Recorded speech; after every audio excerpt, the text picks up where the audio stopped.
I never imagined that a phone call could turn my life upside down, but that's exactly what happened. It was a crisp autumn afternoon in Chicago when I saw it was clear she had a hidden agenda. "I just wanted to let you know," she said, her voice tinged with a hint of mockery. "I'm sure you're busy with your modest life." I could almost hear her smirking through the phone.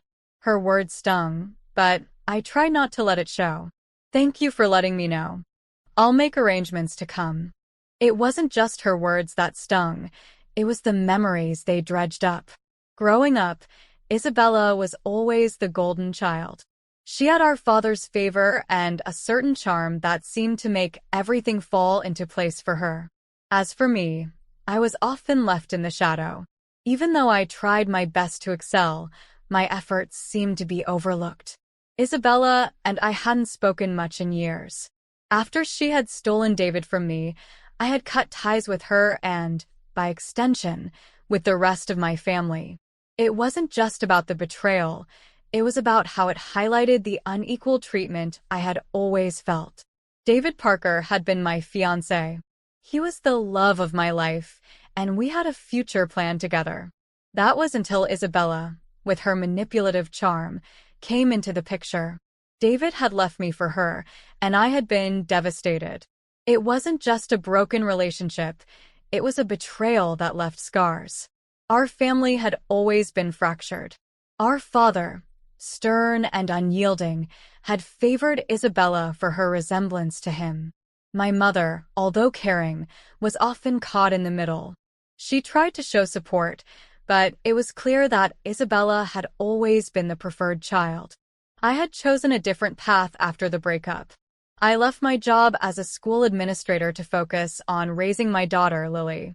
John, my husband, was a supportive tech executive who loved me for who I was. We had a cozy home in the suburbs and a life that, while modest, was filled with love. Lily, our 6-year-old daughter, was a bright spot in our lives. She had a passion for drawing and even had a popular YouTube channel where she shared her artwork with the world. Despite the success in my personal life, the call from Isabella brought back a wave of old emotions. The thought of returning to the family home for the funeral filled me with apprehension. I hadn't been there in years, and the memories were bittersweet. Our grandmother had always been a beacon of kindness in our family. She was the one person who had supported me unconditionally. Her death marked the end of an era, and now, with Isabella's call, it felt like I was being dragged back into a world I had tried to leave behind. I spent the next few days preparing for the trip. The thought of seeing Isabella again filled me with a mix of dread and anticipation. It was not just about the funeral, it was about facing the family dynamics that had shaped so much of my life.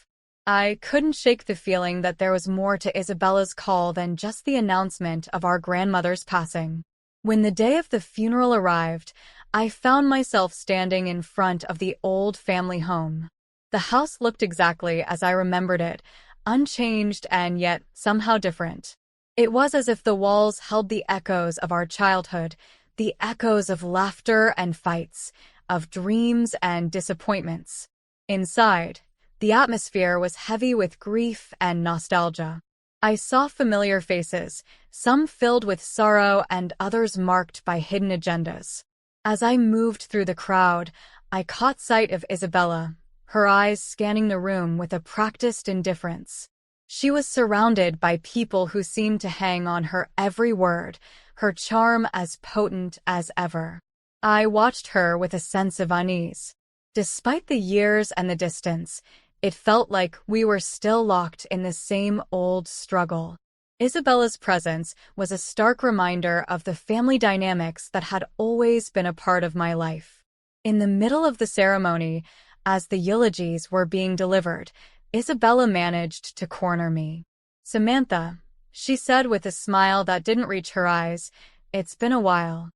I forced a smile in return. "Yes, it has. How have you been?" "Oh, you know," she replied, her voice dripping with false sweetness. "Life has been interesting." I could sense the undercurrent in her words, the same old rivalry that had never truly faded. As I looked at her, I realized that this reunion was not just about mourning our grandmother. It was about confronting the past, the betrayals, and the choices that had shaped both of our lives. Little did I know that this encounter would set the stage for revelations that would challenge everything I thought I knew about my sister and our family. The days leading up to the funeral were filled with tension and unresolved feelings. I tried to focus on my family, John, Lily, and our daily routines, but it was impossible to ignore the looming reunion with Isabella and the family I had distanced myself from. The familiar, yet painful, echoes of the past were all too real. On the day of the funeral, the air was thick with grief and unresolved emotions. The family home was filled with relatives and acquaintances, all paying their respects. The house, with its worn charm, seemed to watch over us like an old friend holding secrets. The walls felt heavy with the weight of past arguments, laughter, and hidden truths. As I entered the living room, I felt Isabella's eyes on me. Her presence was as imposing as ever, her polished exterior masking the deep-seated rivalry that had always existed between us. It wasn't long before she approached me again, her smile now more genuine, but still carrying an edge. "I've been meaning to catch up," Isabella said, her voice carrying a note of curiosity. "It's been a while since we've had a chance to talk." I forced a smile, trying to keep my emotions in check. "Yes, it has. How have things been for you?" "Oh, you know," Isabella replied with a wave of her hand. "Busy. But good. I'm sure you've heard from the family about how things have been for me." I nodded, though I wasn't entirely sure what she was referring to. The last I had heard from our parents, Isabella was living a life of luxury in Los Angeles. The stories I heard seemed to paint a picture of success and perfection, but I knew better than to take them at face value. During the wake, Isabella made a point of flaunting her perceived success. She spoke of her life in Los Angeles, her upscale lifestyle, and her supposed achievements. It was as though she was trying to outshine everyone, to prove that her life was better than mine. I watched her with a mix of curiosity and irritation. I knew that beneath her confident facade lay a tangled web of lies and manipulations. It was hard to ignore how she spoke about David Parker, my former fiancé and now her ex-husband. Her casual mentions of him, her attempts to show how unaffected she was by their failed marriage, felt like salt in an old wound. David had once been the center of my world. We had been planning a future together until Isabella, with her cunning and charm, had stolen him away. The betrayal had left me heartbroken and disillusioned. Seeing Isabella flaunt her life so casually was a painful reminder of the hurt I had tried to move past. I decided to confront Isabella about the past, hoping to find some closure. As the crowd began to thin out, I pulled her aside into a quiet corner of the house. "Isabella, can we talk?" I asked, trying to keep my tone calm. She looked at me, her eyes narrowing slightly. "Of course. What's on your mind?" "I need to understand why," I said, struggling to keep my voice steady. "Why did you have to take David from me? What was it that made you think you could just take him away?" Isabella's expression shifted from faux cheerfulness to something colder, more calculating. "Samantha, it's not about taking anything. David and I had our own connection. You just didn't see it. You manipulated him," I said, my voice rising with emotion. "You knew how much I loved him." She shrugged nonchalantly. "David made his own choices. You have to move on, Samantha. Life doesn't wait for anyone." Her dismissive attitude was infuriating. "You never understood, did you? It wasn't just about David. It was about how you always seemed to have everything handed to you while I was left struggling." Isabella's face hardened. "Don't blame me for your shortcomings. We all have our battles. Maybe if you had been more assertive, things would have been different." Her words felt like a stab in the dark, hitting all the old wounds that had never fully healed. I wanted to lash out, but I took a deep breath, trying to stay composed. This isn't just about David. It's about our family, the way things have always been stacked against me. Before Isabella could respond, I was interrupted by the arrival of some distant relatives. I had no choice but to step away, the confrontation unresolved. The rest of the evening was a blur of faces and condolences, but my mind was occupied with thoughts of the past and the unresolved issues between Isabella and me. The next day, as the funeral came to a close, I felt a sense of both relief and apprehension. The family dynamics were as tangled as ever, and I knew that there was more to uncover. Isabella's perfect life was beginning to crack, and I was determined to see the truth come to light. I left the funeral with a heavy heart, but a renewed sense of purpose. There was more to this story, and I was prepared to face it head-on. The confrontation had set the stage for deeper revelations, and I was ready to uncover the full extent of the lies and deceptions that had shaped our lives. The days following the funeral were filled with an unsettling calm. I found myself replaying my confrontation with Isabella over and over, seeking clarity in the chaos. It was clear that the family's underlying issues were far from resolved. My mother's apology, though appreciated, did little to mend the rift that had existed for years. John and Lily were my anchor during this tumultuous time. They sensed my distress, but chose to offer comfort rather than prying into my troubles. Lily, with her innocent curiosity, continued to pour her heart into her YouTube channel, sharing her drawings with the world. Her joy was a bright spot amidst the darkness. It wasn't long before the next chapter of this saga unfolded. Isabella, ever the drama queen, took to social media to mock me subtly. Her posts were veiled in sarcasm, presenting herself as the picture of success, while implying that my life was dull and insignificant. It was frustrating to see her attempt to diminish my happiness in such a public way. That's when Lily's YouTube channel became a weapon in this battle. One evening, after a particularly cruel post from Isabella, Lily and I decided it was time to use her platform for more than just showcasing her drawings. I helped Lily create a video that countered Isabella's lies, focusing on the positive aspects of our life and subtly addressing the falsehoods Isabella was spreading. The video, while innocent on the surface, contained enough pointed references to make it clear that we were aware of Isabella's attempts to undermine us. It quickly gained traction, and soon, the comment sections of both Lily's channel and Isabella's posts were flooded with reactions. People began to see Isabella's facade for what it was, an elaborate mask hiding insecurities and deceptions. As the video went viral, Isabella's reputation started to crumble. The social media backlash was swift and harsh.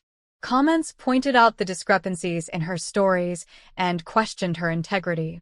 The spotlight she had so carefully crafted was now exposing her vulnerabilities. Meanwhile, Isabella's personal life began to unravel in parallel. David, struggling with the public fallout from our confrontation and the negative attention surrounding his and Isabella's failed marriage, made a significant error at work. It led to his dismissal from his position as a software engineer. The professional and personal pressure became too much for him, and he fell into a deep spiral of self-doubt. Unable to cope with the financial and emotional strain, Isabella made a drastic decision. She filed for divorce, severing the final ties with David. Their son, James, became a casualty of this turmoil, and due to Isabella's unstable situation, he was placed into a care facility, a stark contrast to the privileged life she had once flaunted. The family dynamics were shifting rapidly. My mother, who had always been more sympathetic to me, approached me with a heartfelt apology for the past. She admitted that her favoritism towards Isabella had been a mistake, and she acknowledged the hurt it had caused. "I'm sorry for everything, Samantha," she said, her eyes filled with regret. "We should have done better by you. I see now how much pain we've caused." I appreciated her words, but the scars of the past were not easily healed. I chose to maintain a distant but cordial relationship with her, focusing on what truly mattered, my family's happiness and well-being.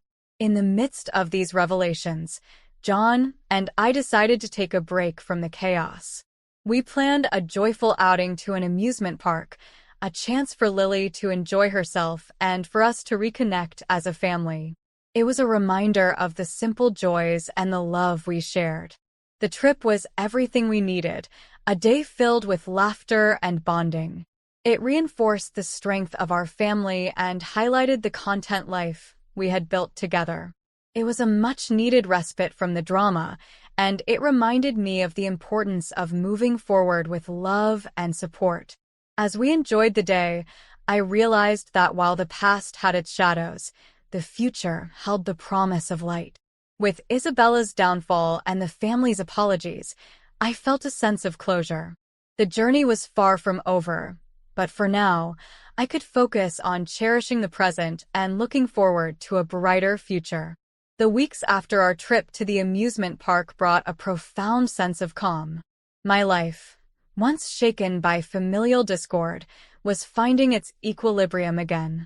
As I looked around at my little family, I realized how much we had grown through all the trials. Isabella's downfall was a hard pill to swallow, but it was a reminder of the destructive power of envy and manipulation. Her failed attempts to belittle my life had only served to bring her own downfall into the spotlight. The divorce, the loss of her son to a care facility, and her diminishing reputation were harsh consequences of the path she had chosen. David, once a part of my life and now a figure of past regrets, faced his own set of challenges. His dismissal from his job had left him struggling to find his footing. Yet, despite everything, there was a sense of detachment from my part. My focus had shifted entirely to my own family and the life we had worked so hard to build. John and I continued to nurture our relationship, finding strength in each other. Our daughter, Lily, thrived in her creative endeavors. Her YouTube channel remained a beacon of joy and positivity, helping to distract from the negativity that had surrounded us. Watching her grow and flourish was a constant reminder of what really mattered. One day, I received a letter from my mother. In it, she expressed her sorrow for the way things had unfolded and asked for forgiveness. Her apology was heartfelt, but I knew that mending our relationship would take time. I responded with kindness, acknowledging her regret while emphasizing the importance of moving forward. Our family dynamics had been altered permanently, but the experience had also brought clarity. My parents' favoritism towards Isabella and the subsequent fallout had taught me invaluable lessons about resilience and forgiveness. It was clear that healing from these wounds required more than just time. It required understanding and a willingness to let go of past grievances. In the quiet moments of reflection, I understood that the pain of the past had forged a stronger bond within my own family. John, Lily, and I were more connected than ever, and our shared experiences had deepened our appreciation for one another. We found solace in our daily routines and the small moments that brought us joy. As summer turned to fall, I began planning a new project, one that would honor the lessons learned and the family we had become. I started a community initiative focused on helping families navigate conflicts and build stronger relationships. It was a way to turn my experiences into something positive, offering support and guidance to others who might be facing similar challenges. Looking back, I saw how far we had come from those turbulent days.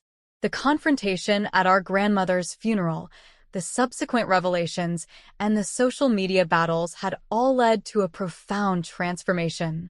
Isabella's story was a cautionary tale, but it was also a testament to the strength of my own resolve and the importance of moving forward with love. As I closed the final chapter of the story, I felt a sense of closure. The journey had been arduous, but it had also been enlightening. The road ahead was filled with promise, and I was ready to embrace it with an open heart. In the end, it was the love of my family and the lessons learned that had guided me through. With John by my side, Lily's laughter brightening our days, and the community project taking shape, I knew that the future was ours to shape. And as I looked forward, I carried with me the certainty that, no matter what challenges lay ahead, our family's strength and unity would guide us through.